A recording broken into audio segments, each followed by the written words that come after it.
घबराता भी नहीं है, शर्माता भी नहीं है, हया भी नहीं है। मैं इस्तिस्ना इसलिए नहीं ले रहा हूं क्योंकि उससे इमरान खान को फायदा मिलेगा। जालिम, इधर तो इस्तिस्ना लोगे, उस अदालत में कैसे इस्तिस्ना लोगे? अल्लाह की अदालत।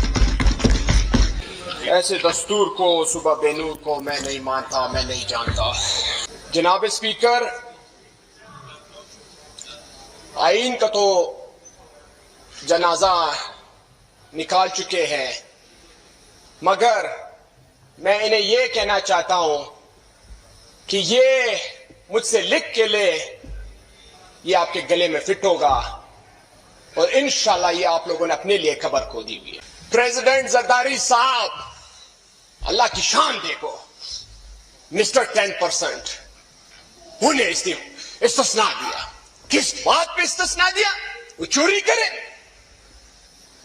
डाका मारे, कत्ल करे, कुछ भी करे, उसे कोई हाथ नहीं लगा सकता है।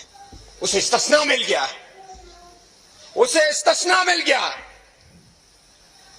मगर उस अदालत में, अल्लाह की अदालत में उसे इस्तिस्ना नहीं मिल सकता है, ना वो जान चढ़ा सकते हैं। ये लिख के ले इंशाल्लाह। तरमीम पे तरमीम, तरमीम पे तरमीम, तरमीम पे तरमीम, ये इनके गले में फिट होगा और इंशाल्लाह जो 28वीं तरमीम आएंगे, इनकी चीखें निकलेंगी। अभी कह रहे थे हम जबान दे रहे हैं कि 18वीं तरमीम को कोई हाथ नहीं लगा सकता है। इसी वजह से तो प्रेसिडेंट साहब ने इस्तिस्ना ली कि मैं अगर मुखालिफत करूंगा तो सबसे पहले मेरे गिरबान को आग डालेंगे।